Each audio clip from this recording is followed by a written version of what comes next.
PressRed makes a lot of podcasts, and one of those is Screen Free. Screen Free is a movie reviewing podcast and just general nerding out about movies. The reason why I bring this up right now is that PressRed has just had a huge change in how it's structured. Instead of going to the PressRed YouTube channel now, you need to just go to the Screen Free one. And that's the same for Functions. You now just go to the Functions YouTube channel. This is not going to be for every single podcast. Only the ones that are deemed more video orientated or popular are going to be getting this feature. Functions is neither of those, but it already had a YouTube channel.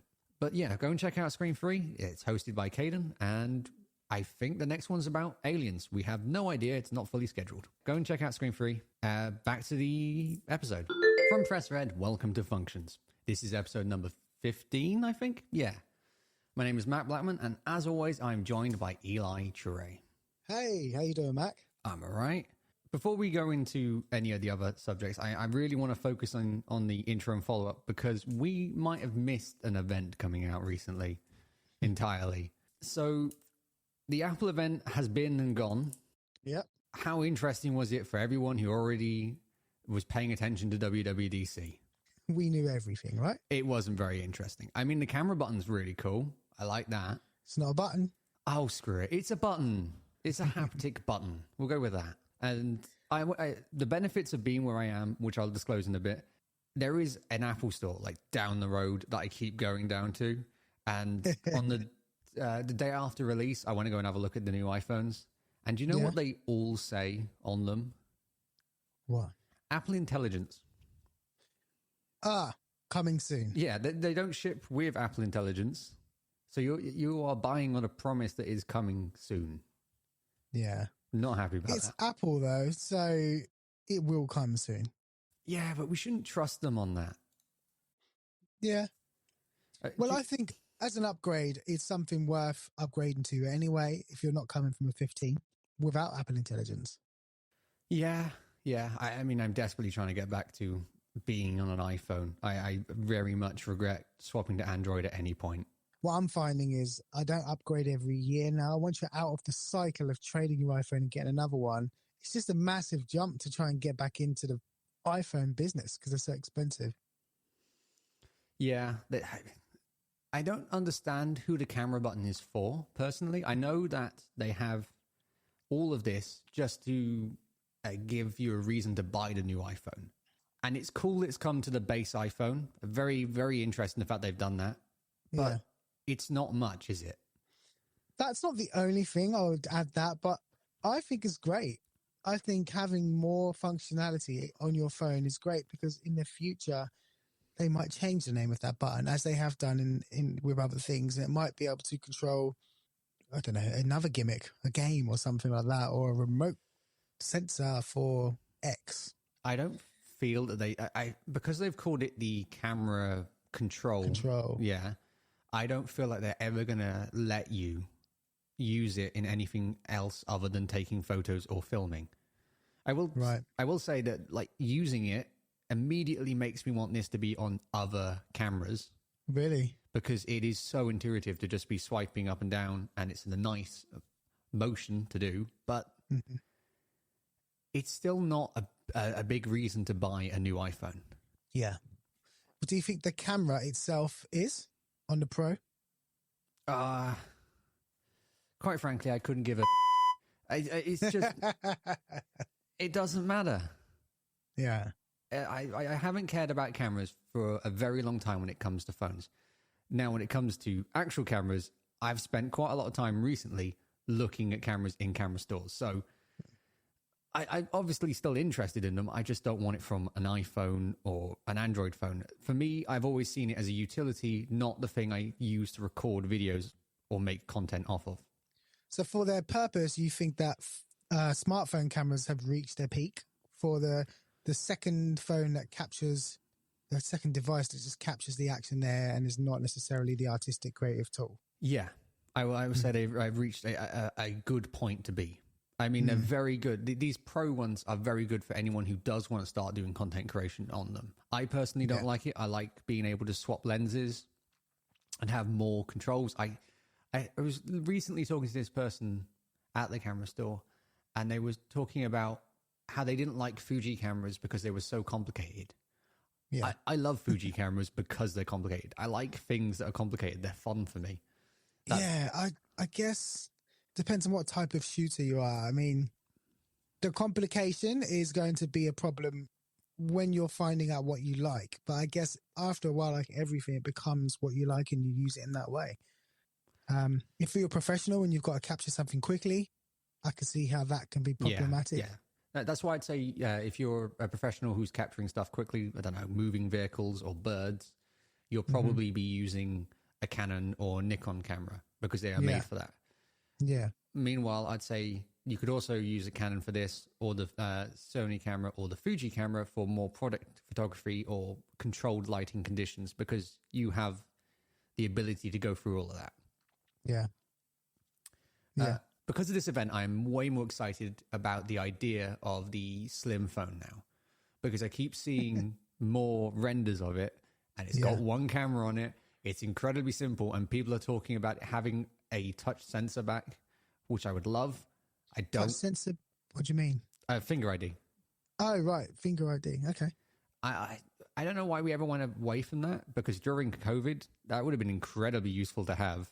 Yeah. But we didn't have that.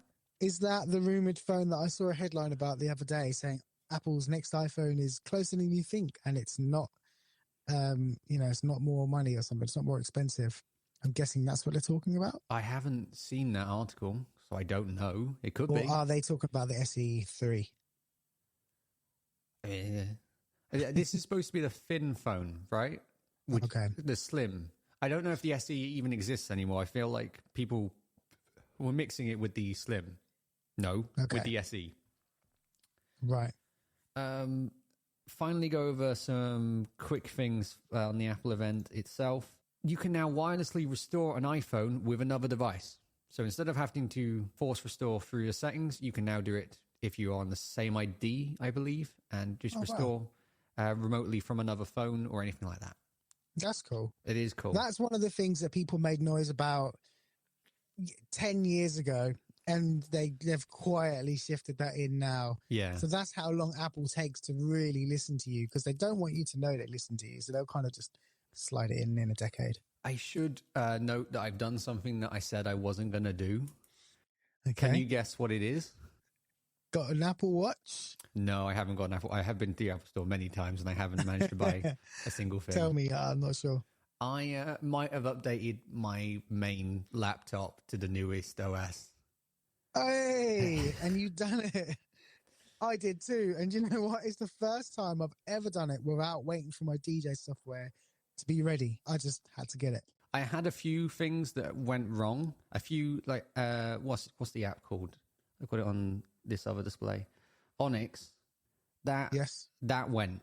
It corrupted entirely and just went. And I had to go back through Warp and reinstall it. I am getting really, really fed up already of having the notifications come up that tell me the screen time, this will run out after a while. You need to give permissions for this. It's ridiculous how many times Adobe, right? Because they have so many apps, every time I open something, a new launcher goes off in the background and I have to confirm it. And oh, God. I noticed that. It confused the hell out of me. I upgraded overnight, went to work the next day, and I first of all, I plugged the device in, it done that. Oh, do you want to allow this device? But I started some software and it needed access to one of my root folders or something like that. And I've used the software over and over again. I had to say yes. And I thought, oh God, we're doing this again. But the reason I got it is because I wanted to use the iPhone mirroring. I've got the app, but because I don't have an iPhone, I can't do it. And unlike Apple, I mean, it's a great idea, but the execution is really poor. It's buggy as hell. Is it really? It's got some flaws that they really haven't considered. So when it's working, it's great. I can get on there. I can drop things to my Instagram. But what doesn't work properly is Face ID doesn't work, obviously, but it doesn't automatically transfer to the finger ID, the Touch ID. But they have got facility to do that. So it works sometimes, but most of the time it would freeze on a page. And then after that, right-clicking or long pressing So when you long press on your phone, it kind of does like a secondary menu. Every touch becomes a secondary touch, even if you hold your phone by hand. So it's really buggy at the moment, and I just feel like it's a bit rushed. Could it be your network connection? Because I know from being there, it's not the best network. Yeah, I don't think it is, because it's direct, isn't it? It doesn't need a network. You can be without Wi-Fi and use those things as long as your computers are on the same Apple ID. So it must be some sort of direct connection. It's just buggy. And so is iOS 18 as well. I'm very happy with what has happened so far. Perhaps my favorite feature might be the weirdest one, is they updated the family system. And didn't know that. Well, both family and passwords are great. I'm a big fan of the new password manager. But the new family stuff, being able to set up someone who can access your account once you've passed away, is a very important system, I think. And okay, so they've done that now. Okay. And you can control who has access to your subscriptions. So let's say you have Apple TV and you want some family members to have it, but then maybe you don't want your youngest to have access to it for just in case. You can now remove their access while still keeping the access to other people. That's great. Yeah, so that's family sharing, isn't it? You're talking about. It's a great new system. I know there's more. I just recommend having a look at it. If you have an Apple family account, give it a look. I do have an Apple family account, so I'm going to definitely check that out, because I use it for screen time mostly, and sharing apps. So yeah, I'll check it out. The final thing I want to discuss before we leave this segment, even though I have got more written here. Oh, actually, no. I won't get to that yet. Let's put this in first. The new iPhones have an incredibly, very, very cool way of taking the batteries out. Have you seen it? You can't take the batteries out. Okay, when you go to a professional or someone like that, how did they take the battery out before? Well, they'd take off the back and, they do the whole dismantling process. This time, you do still take off the back, so that's still a pain in the ass. But instead of removing the glue, I have heard reports that you can run electricity through 2 points and it capacitively disconnects. That's brilliant. How did somebody work that out? Is that an official way to do it? I believe it was found out by iFixit. Over the weekend, well-known iFixit website did the iPhone 16 and iPhone 16 Plus teardown video, where the new electrical battery removal process is in action. Battery can be easily loosened using a low voltage current from 9-volt batteries. Wow. It's cool. It's just an interesting way. I wonder if we'll go forwards with that for the rest of the time. Batteries are meant to be better now, so hopefully we never have to replace them. 6% better on the regular size and 9% better on the large ones. Yay. Hey, it's better than nothing. The other thing I want to mention is this probably is going to be a recurring theme for this episode, but Elgato released a new Stream Deck. And you know that company, right? They do the little button panel. Yep, cameras and Stream Decks, yep. They've released the Stream Deck Studio. It is huge. It's just Stream Deck Studio. It's a rack-mounted version of it that's pretty much just a big switcher in a way. Yeah. And I'm looking right now. Wow. Okay. I really like the idea of it. I'm not going to get it anytime soon because it is 800, pretty much £900. But okay. It looks great. It looks great. It does. Who's going to use it? I have no idea. Who's going to use it? Who's going to need that many options for a stream? Yeah, that's a lot. You do know this is the internet, right? Some random person's going to do something with it. It's crazy, and you can daisy chain them up by the looks of it and have loads. Yeah. Oh, that's really cool. Yeah, I saw a rumor of Rode's new Vision Mixer as well. Oh, shut up. Because tell you what, that's a perfect segue. So this episode was gonna be an Apple episode. Yeah. But yesterday I was sat down, I was playing BioShock, and my laptop pinged, my phone pinged, My laptop pinged again. I was like, something has happened, and I'm very intrigued. What is it? And the new Rodecaster video came out. Has it come out now? Oh, I'm in love with it. It is amazing. I haven't seen it. I saw the rumors last week. I was not aware of any rumors. Just out of the blue, this came out, and I'm so happy. I want it so badly. What's the cost of it? Come on, hit me. 1,200. Huh? 1,200. 1,000.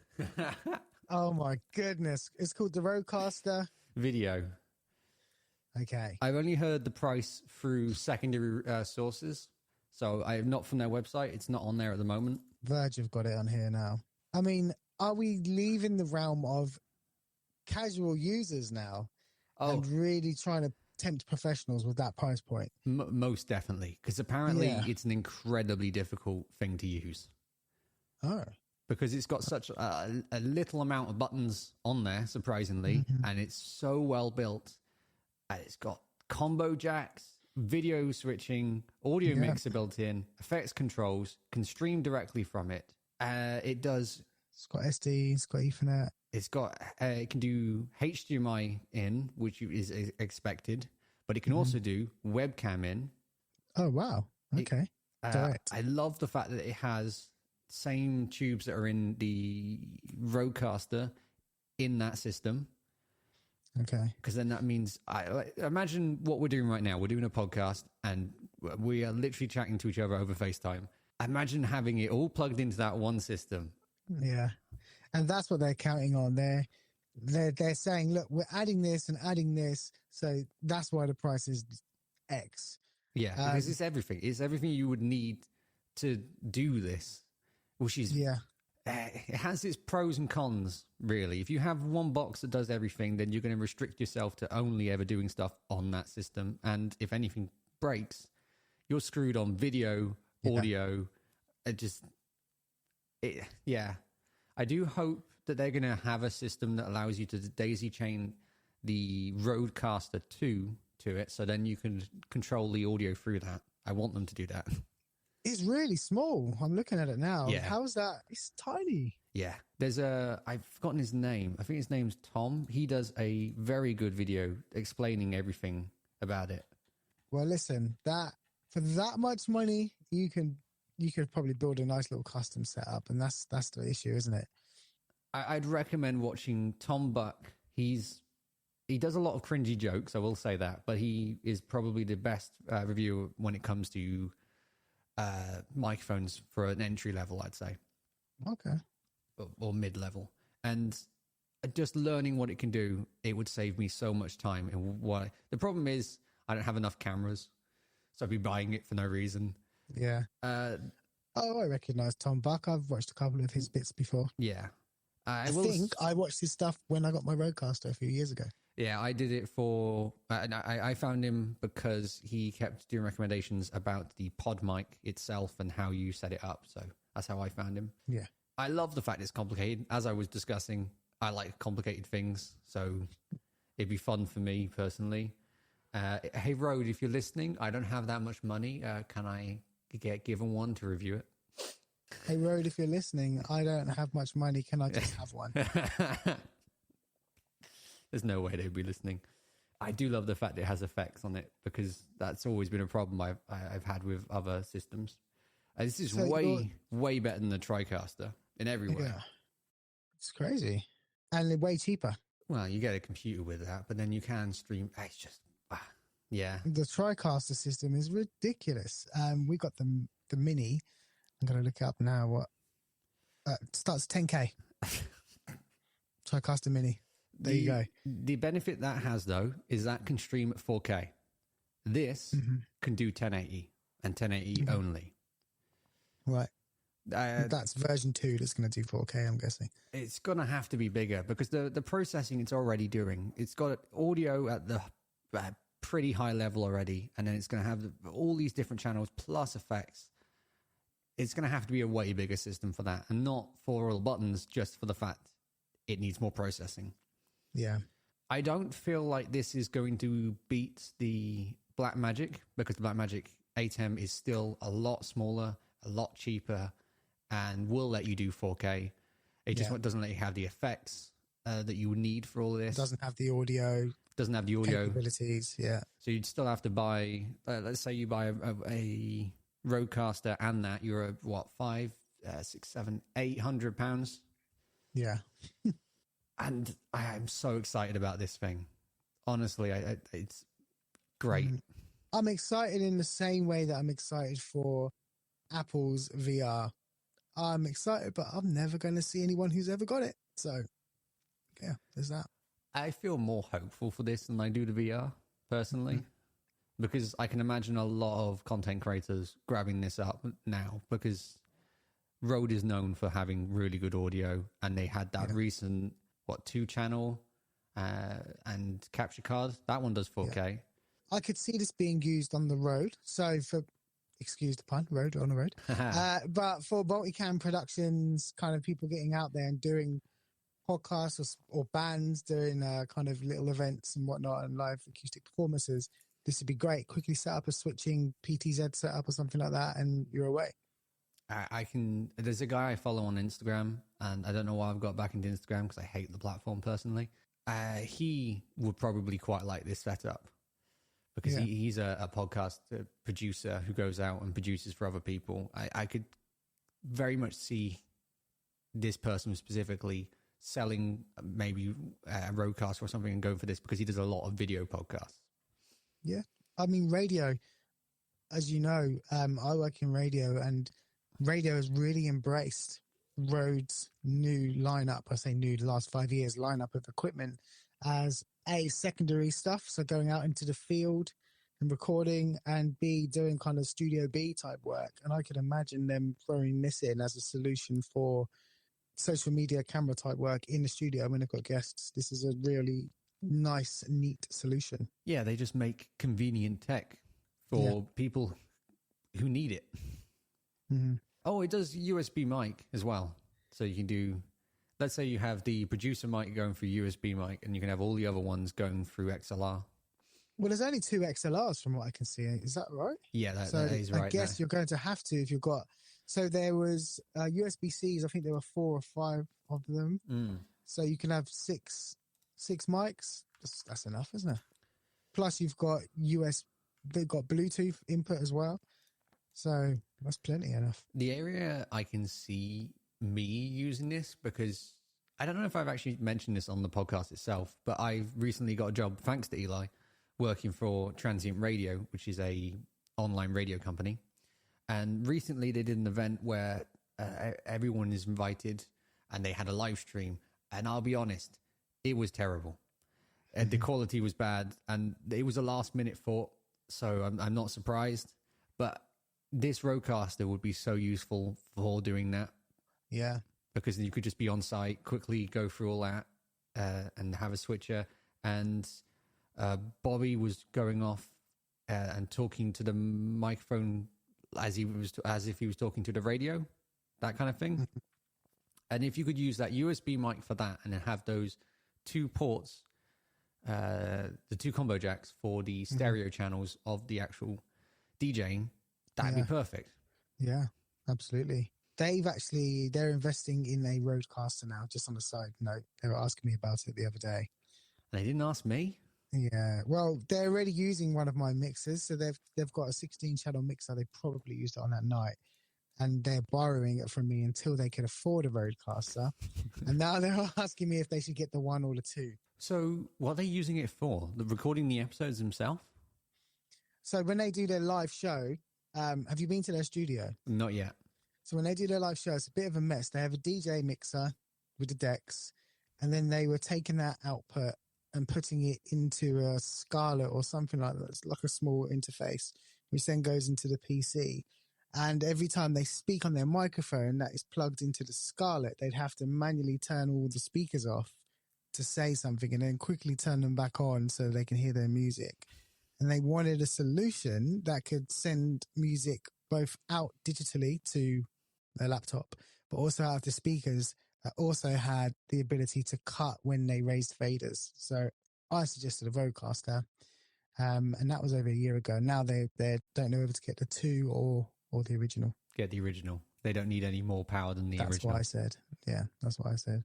The only downfall is the original, and the second one actually, as a matter of fact, do not have professional ins for a line. So you have to go in through the phone or the aux input, which is not necessarily a professional input. You've got your combi jacks, I guess, but they're not line level, they're mic level. And I haven't tested them as line ins. I have. And what are they like? They're all right. Mm-hmm. Yeah, so the second generation is more targeted towards music because they saw how many people were using it for that. Yeah. I feel like it would work okay as long as you could figure out which option of the microphones would be best for that. Probably a condenser out of all of that. I don't think, well, yeah, condenser would be great because they'll be cutting speakers anyway. So, yeah. They should have me go around. I'd nerd out and figure out exactly what they need. You're out of town now. You're not local anymore. Oh, so. I'll be back. I'll be back. Yet again, very good at passing to segues. The next section. I'm at uni. I'm not at home. I'm at uni. I've been at Norwich. I'm actually going to disclose where I am because I haven't been doing that before. It's a lovely place. It really is. Yeah. I've very much enjoyed going around, and I've done so many walks. Yeah. Because it's great. Norwich is lovely. Yeah. But I will also say the first day I did not feel good. And I was very, very homesick. Oh, yeah. I wasn't happy about it. And I don't feel like people discuss this that much online, but I did not like it. And I'm still getting used to being here. Yeah, I hear that.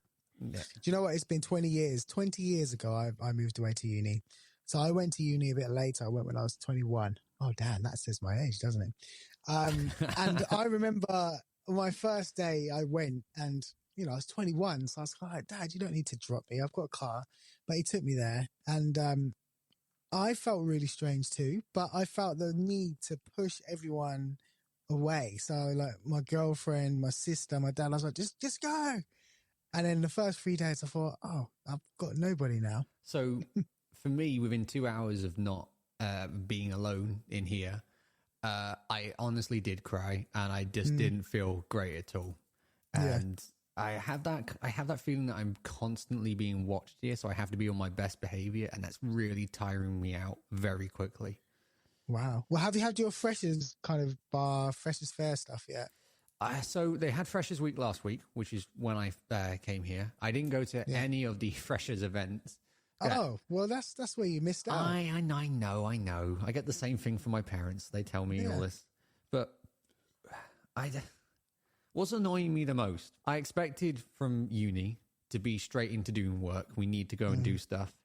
And we're all being taught how to do Adobe again and how to draw and all this. And I'm so don't want to do this again because for me, that seemed like the point of going to college. You learn all of the gear, you get your understanding and not early, but like your base understanding of how everything goes. Foundational stuff. Yeah. And then you go to uni and you just use those skills, but we're not. We're being taught it all over again. We're experimenting, going around and looking at things. I don't want to do this. I want to do some work so badly. That's unfortunately the reality of year one of university is a foundational year. In fact, as you know, that criteria and all the work you do doesn't count towards your final grade because they're using that year to get everyone to a certain level. You'll be working with students who have never had an opportunity to be creative because they've been on an A level or whatnot. So they're having to make adjustments for that. And it is frustrating. And I think our course at our college is perhaps doing too much for students that want to go to uni because then you're running into a first year that's somewhat repetitive of the last year at college. Yeah.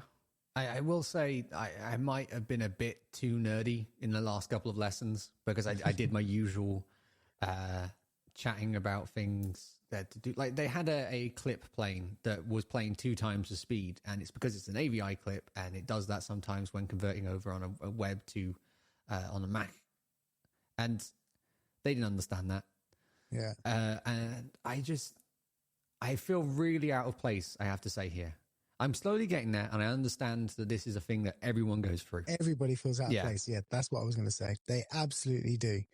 And Freshers Week for me was where I found a bit of a tribe and found out, oh, you all feel the same. Let's band together, and it will happen. Is something like you're almost respawning, so you do feel lonely and you do feel a bit paranoid. But I'll talk to you in 6 months' time, and I'm sure it'll be a different story. Yeah, well, at least I hope so. I will say I sat down today at a restaurant, well, not a restaurant, like a coffee place, and I decided to sit down and note how much money I've spent. And a lot of it has been spent on coffees. Really? Yeah. Oh, wow.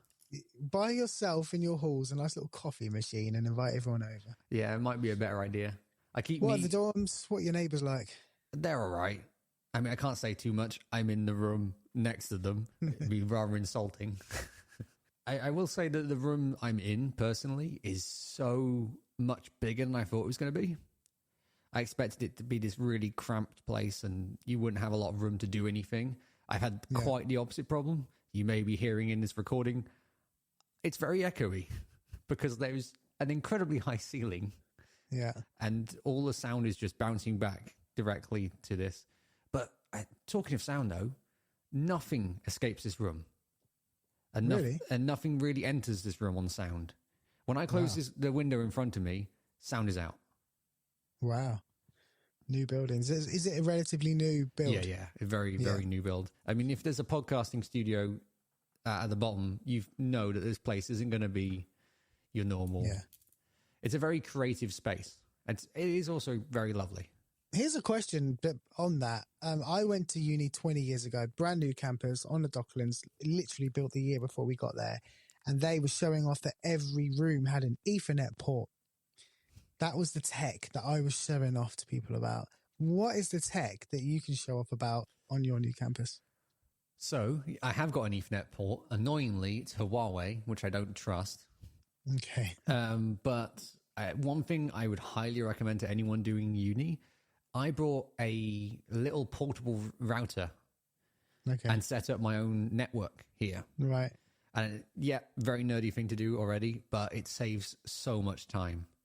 My dad set it up so the MAC address it was on the router itself instead of having to be on my computers. So it means that I can connect any of my devices and don't have to worry about a web portal coming up because they're all under the same MAC address at that point. And it's great. I highly recommend it. I don't remember the name of it. I'll leave it in the description of this episode. And I've got my Mac directly plugged into it. And the transfer speeds here are amazing. So good. I downloaded CS as soon as I got here and it took 12 minutes. I haven't had that for years.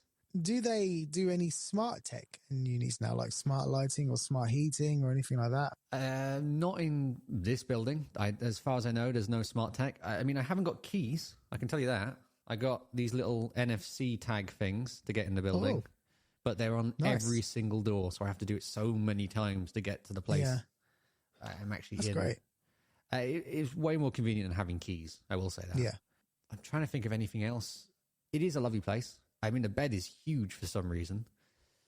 And I have this annoying lamp that I'm using to light up my face here, right? Mm-hmm. I don't know what's happened in the past that makes them have to do this, but it's permanently stuck in. They've instead of giving you a plug that you can unplug, it is wired into the wall. Okay. Wow. Someone must Maybe have stolen it. Maybe that's a safety thing or something. Maybe. Who's murdering someone with a light, though? No, I didn't go there. I just thought maybe people tripping on it, actually, but you want to go with murder, then okay. Well, if they don't want people to trip over things, because of how many cables I've got, they should have had cable ties underneath this desk. That would have been a lot nicer instead of having to bring my own. But what else was I going to say? Oh, because I'm on a graphic design course, there is a huge benefit that I like. Their PowerPoints are great. PowerPoints? Okay, yeah, of course. Yeah. They think about that stuff. Yeah. It's all they look so good. Yeah. I've had years of science teachers and maths teachers with the worst PowerPoints, but graphic designers start dissing mine for a minute. I guess they're all kind of designing their own PowerPoint slides. Didn't Frankie do most of yours? I don't know. Maybe. Probably the lessons I taught you. But I used to really, really make great PowerPoints when I used to use Keynote, and I stopped using Keynote about 7 or 8 years ago, and yeah, they've got bad ever since that. My new recommendation for PowerPoints for any teacher who's listening, right? Figma. They just released a new PowerPoint thing, and it's great. It allows you to animate it in a very interesting way. I mean, I have the presentation I was going to show transient radio I did through that system, and it's got auto animate, which means it will generate frames between the two PowerPoint slides.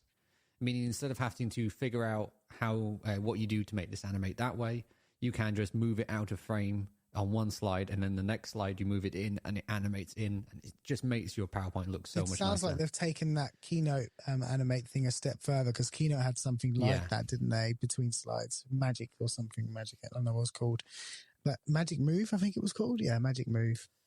So it sounds like they've taken that to the next level. That's cool. I'll have to check it out. Thank you. Another thing that my graphics teachers, like the first lesson we got, they just said how much they hate Canva, and it made me laugh quite a bit. And I'm very happy that they hate Canva. Yeah, of course. So that's eating their breakfast, isn't it? Yeah, I guess so. I want that.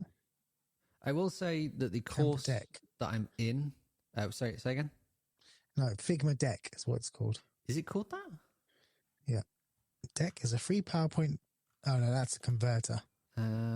What's it called for me? It's called... Oh, no, it's called a slide deck. Cool. I have a file that's just called Do. This is interesting looking through my own files.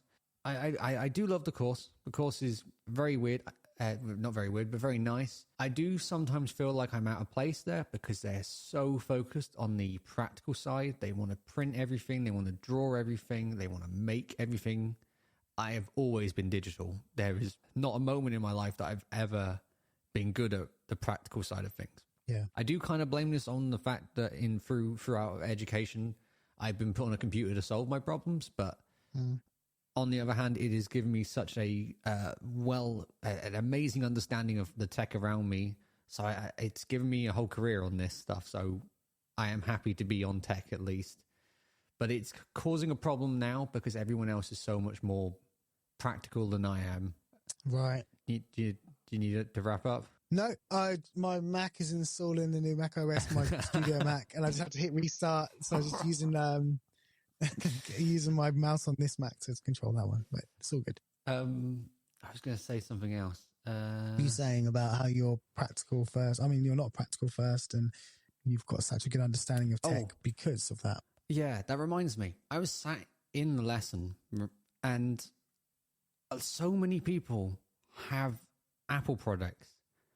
In a way, design, isn't it? Yeah, but like everyone has a MacBook Pro M3, AirPod Maxes, or an iPad Pro. How much money do these people have? Yeah, that's Apple's original. They are the target, graduates, people studying in a design course. I bought my first Mac because my best friend went to Kingston Uni and done graphic design and bought an iMac. I told you, bought the iMac with the little remote on the side, and I was like, "Oh, what's this?" And I went and bought one, and everyone he knew had one. And I mean, that's their market, isn't it? If they can't get that core of people, they don't exist. I spent ages saving my money up to get this Mac, so it's weird to see how many people have got the top of the line Mac. I didn't even go for the top of the line. I cheaped out and went for the 500 gigs and M2 because it's cheaper. When I think the months are November and March, when November and March come, you'll see. You'll be buying new tech because everyone gets their student loans in those 2 months. I think they're the 2 installment times. And I just remember everyone buying. I've done a tech course, music tech. Everyone was buying new microphones and new computers. So you might be talking a different story soon. I've been trying to set up my bank in a way that it just grabs that money and immediately takes it away from me. The best parties happen in those months. Everyone's got new shoes, and it's great. I went to a record shop today, and I just picked up so many records going, Salt, yes please, Gabriel's, yes please, and just kept picking up more. And then I sat there and went, I'll just calculate how much money is in my hand right now. And it was like something like £130 on vinyls. I went, do you know what? I'll just put them all back and not spend any of that money. Yeah. You know, make the most of it. Is such a great time, those 3 years, and they just pass so quickly. I've been bothering the Apple people a lot. I should say that. Because I've been There's going that Chapelfield, obviously. because I've been going to the Apple store so much. There was this guy helping another person there to figure out what computer he should get for his wife. And I overheard the conversation, and I just said, excuse me, what are you doing? And he said, I'm thinking of getting a MacBook Pro and 2 of the big studio displays for my wife. And I went, how much money you got? Oh, that's not a problem. Yeah. No. You don't need to spend this much money on these products. And then me and this other, the guy who's working there are both saying the exact same thing, going over it. And it was a funny moment. Yeah. I think, but for a lot of those customers, it's just the aesthetic and the simpleness of it all, if that's a word. You know, the money is not an issue. And that was another thing about going to uni for me. I met people who money wasn't an issue. They weren't kind of from my class. They would just get what they thought they needed, and they could be told what they needed and they would buy it. And I think Apple really has that customer. I'm not used to that at all. No, me neither. When I see a tech product, I wait a year and a half and then I finally get it. And then it's out of date and oh well. When you graduate, though, it will be different. On that note, I was just talking to you about Kingston Uni and my friend that went and done graphic design. He was also an artist at the time, and we got signed to a record label, recorded his album, and the first music video was made by his friends at uni. They're called Us Studios, but they weren't called that at the time. And they have been going from strength to strength ever since. They worked for Apple. They were head of the UK marketing team in Apple for years, and they've just confirmed that they are either working on or in post-production on my favorite series of all time. And that would be? Drum roll. It's a Netflix classic. It's called Black Mirror. Oh, they're working on Black Mirror? I think they're in post-production now. So 2 guys I know who made a music video for my friend have made a Black Mirror episode. It's their directorial debut in terms of narrative content outside of music videos and adverts. Small world. So look out for that. There you go. Graphic design to being a director. It's all connected. You can check out Eli's work on his socials or on his podcast, Where the Key's At. To follow me, I am at MacBlow on mastodonapp.uk. This episode was edited by me, Matt Blackman. Thank you for listening to this episode of Functions, and we'll see you in the next one.